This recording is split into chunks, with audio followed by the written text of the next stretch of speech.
This video is brought to you by Dr. Kristen R. Bromley's Guitar Method Book Series and Online Music Academy. Hi, I'm Dr. Kristen Bromley. Welcome to my online academy. I am thrilled to be here helping you with playing the guitar.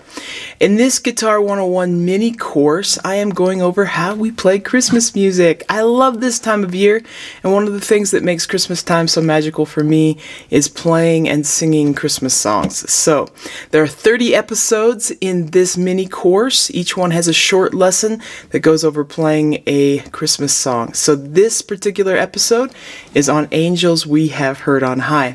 In the course and in this episode, we'll start off with playing the melody, then we'll work on strumming the chords, which can be done behind singing, and then also how to fingerpick the chords, another option for accompanying singing.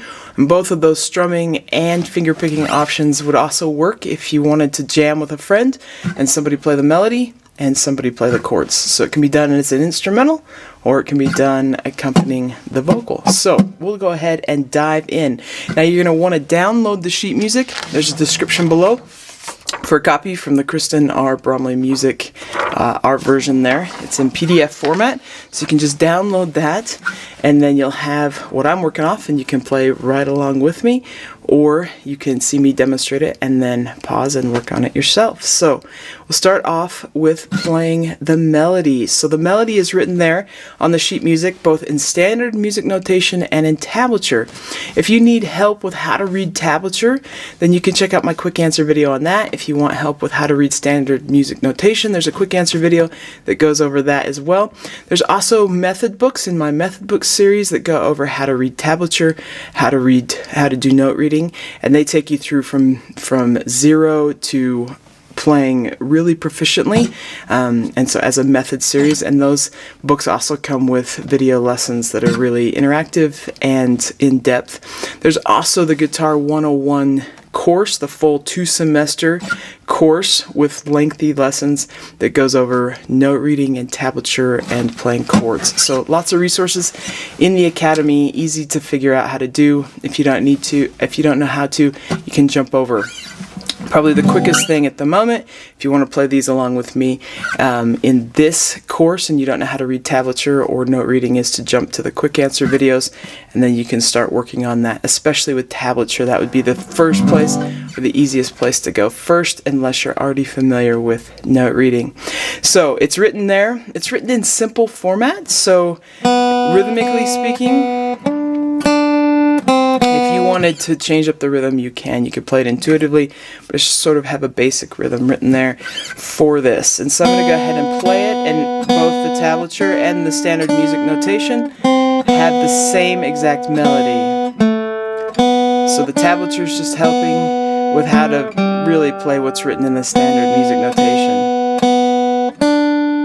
A lot of my students love to sing the lyrics and sing that melody as they're playing it, and that's my in-person students, and then I don't really always know what's happening with those who use these videos that I don't actually meet with in person. But they love to sing if they know the melody, and if they know the lyrics, they like to sing along, and that's actually a great thing to do in learning how to sing. Get that melody in the ear and in our voice. So I'm going to go ahead and play this. You can play along with me on this melody, and if you'd like to sing the lyrics, you can do that as well if you know how to do those. But if it's hard to focus on playing the melody and singing at the same time, then you just want to focus on playing the melody right now. So here you go. 1, 2, ready, and angels we have heard on high, sweetly singing o'er the plains and the mountains in reply, echoing their joyous strains.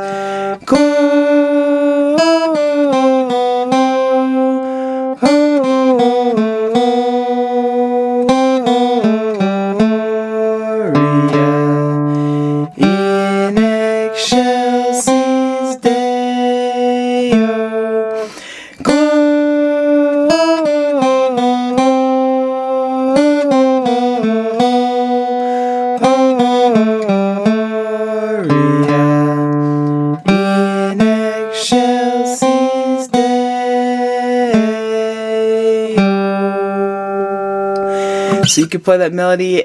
It's fun to play it faster. I just took it at a nice beginning, sort of first time read through tempo. But you can have fun with that. I'm going to jump in this little mini lesson here over to the chords. So we'll start out with strumming. So if you need help with how to read rhythmic notation or reading strumming patterns, there are quick answer videos that go over that. I'm here to help, so it's okay if you don't know how to read these. And just to remind us, the universal symbol with stringed instruments for down, so down strum in this case, is the rectangle one.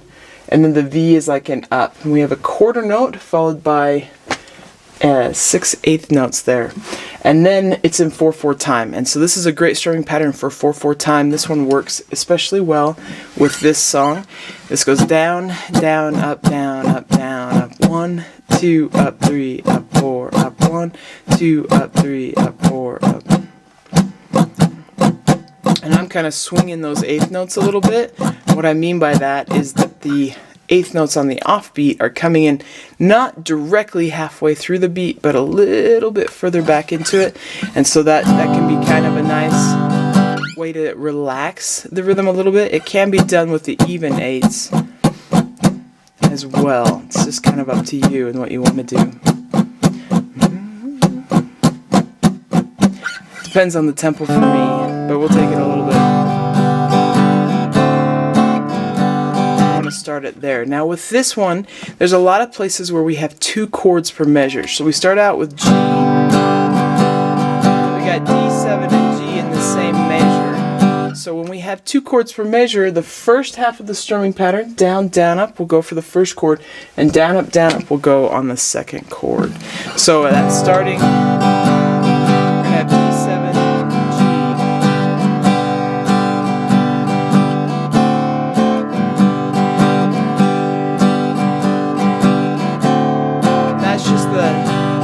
Two bars. The next 2 bars are also similar, so we're going to have that sort of thing throughout. One of the things that trips up my students sometimes that we catch is when we have the first half of the bar has a chord that's left over from like the second half of the previous bar. So there on the second line in the 3rd and 4th measures, we have D7 to G, and then G starts the next measure, so when we have that sort of thing happening, we got to watch that we got the down, down, up to the down, up, still on G, down, up, down, up. So I'm going to walk us through playing the chords here with this using the strumming pattern. This is inserted once per measure. I didn't mention that specifically, and maybe I should. I just talked us how to play that first couple of bars, but we'll go through and play just the chords at a nice slow tempo, get kind of used to it, and then we'll play the song. So you got 1, 2, ready, and we got the G, D7, G, D7, G, D7, G,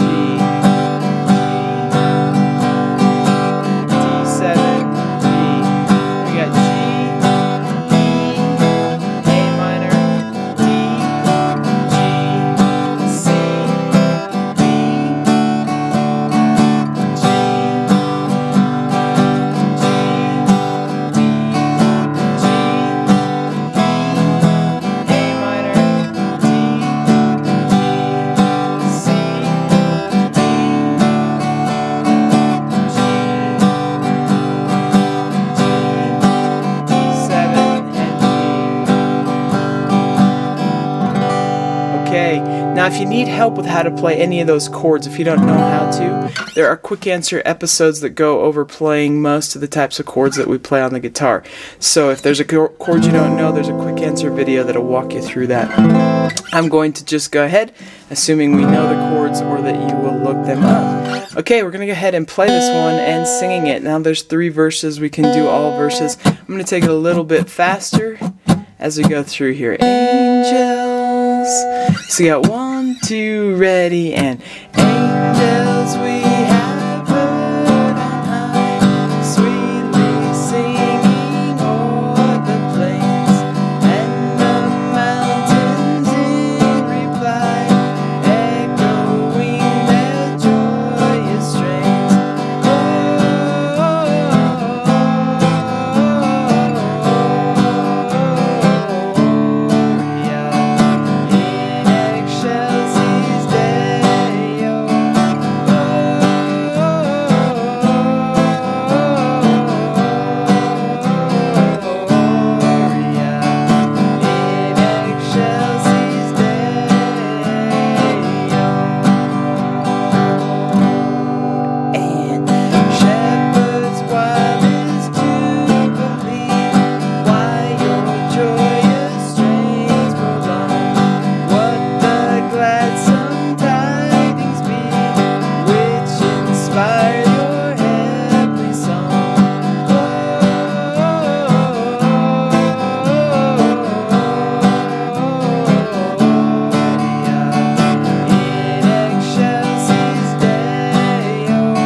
Yay, it's super fun.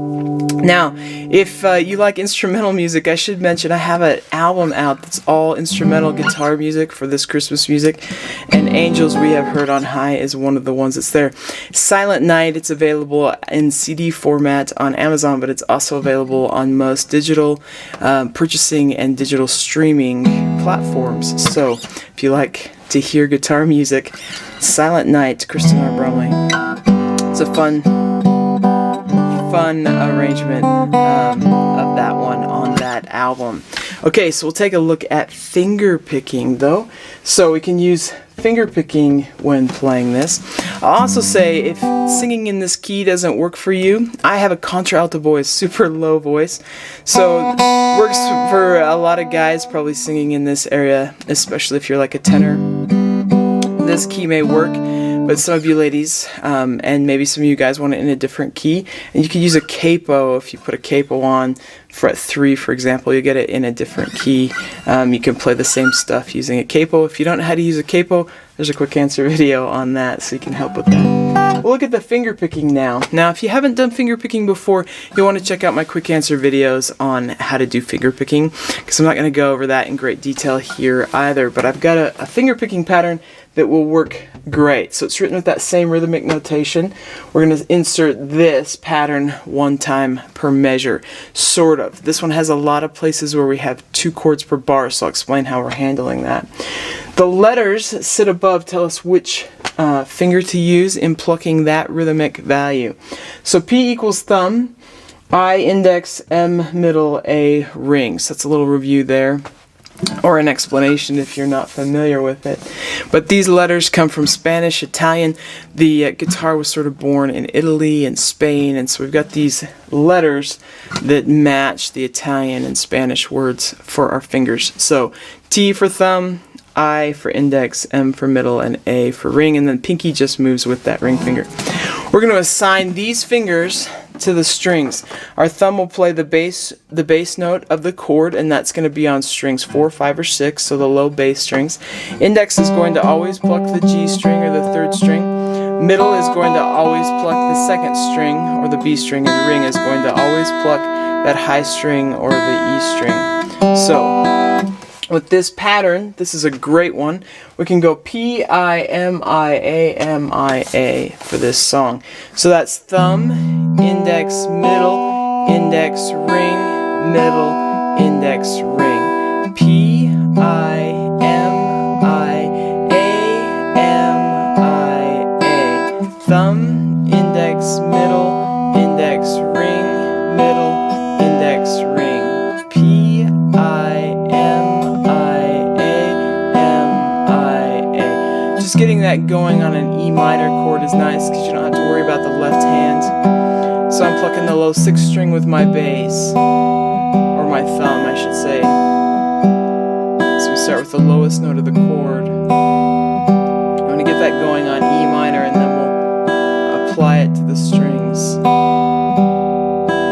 I have an alternate option written up here with, instead of just grabbing the middle finger here on that 3rd one, you can also do middle and ring together. That would sound like P, I, M, A, I. So having thumb, middle, and ring go together, which is a nice thing to do. And then back to the index.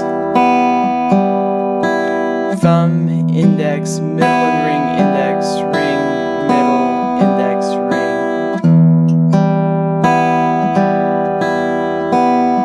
So either way, speed that up and get used to it.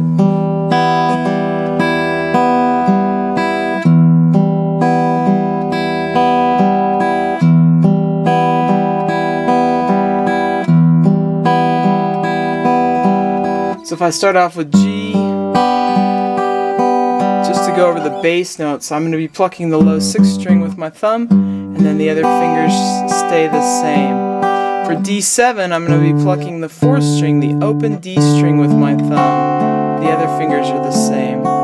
When we run into an E chord, I'm going to be plucking the low 6th string. Any of the A minors, I'm going to pluck the 5th string on that one for my bass. When I have C, I pluck the 5th string. So basically, the open notes of these low bass strings, we got the open 4th string is a D, then it's an A on the 5th string, and then it's an E on that 6th string. So whenever I play a D, some sort of D chord, D, D minor, D7, I'm going to use that open D string as my bass note. When I'm playing A minor, A7, I'm going to use that open 5th string. And then when I'm playing E minor, or E7, I'm going to use the open 6th string, because those are the pitches that match that. Those low bass notes are the same. That's the root of the chord. But when any other type of chord, it's the lowest place I have a finger. So I've got my on the G chord, I got my lowest finger on that 6th string, so that's the one I pluck. With C, the lowest place I have a finger is on that 5th string. So if I was playing F or something, that's how that changed. So we're going to go ahead and plug this into this progression. On the bars where we have 2 chords per bar, we just play the first half twice. And so it's really important when we get that new chord that we hear that low bass note, so we hear the chord change. So we have G, and then that second major, D7, G. It'll just go like that. So G, D7, G, G, D7, G. So that's how that first part will go, and then later on we'll have that string of 2 chords per bar where we've got the G, E, A minor, D, G, C, D, and G. So it'll go kind of like that. Let's play through just the progression here. So you got 1, 2, and ready, and go, and G, D7, G, G, D7, G, G, D7, G, G, D7, G. We got G, E and A minor, D, G, C, D, G, G, D, G, E, A minor, D, G, C, D, G, G, D7, and G. And then you can always just strum the chords there at the end. Okay, I'm going to play through the song now using that angel, so you can play right along with me. 1, 2, ready, and angels we have put on high, sweetly singing o'er the plains and the mountains in reply, echoing the joyous strains.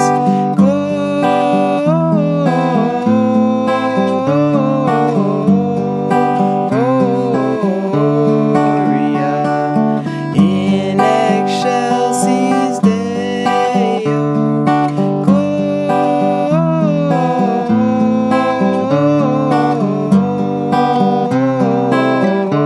Gloria in excelsis Deo. Shepherds, wildest jubilee, why your joyous strains prolong? What the gladsome tidings be, which inspire your heavenly song? Gloria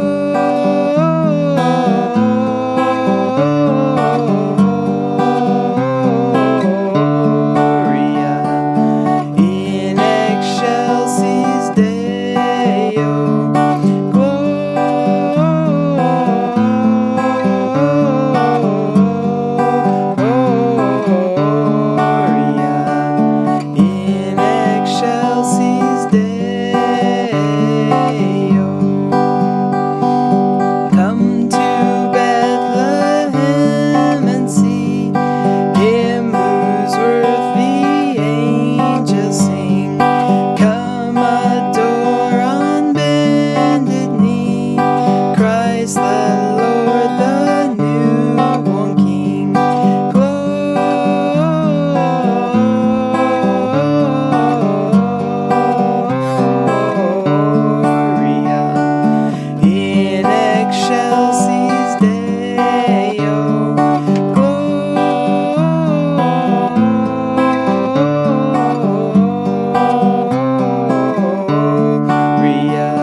you have a great Christmas. There are 29 other episodes. If there's other Christmas songs you want to learn, take care. We'll see you again. If you found this video helpful, please hit the like button and subscribe to the channel. For more in-depth lessons and to progress through a free guitar course, check out my Guitar 101 series on YouTube and my guitar method books, which all come with access to hours of in-depth video lessons. You can find more information about me and my products at KristenBromley.com.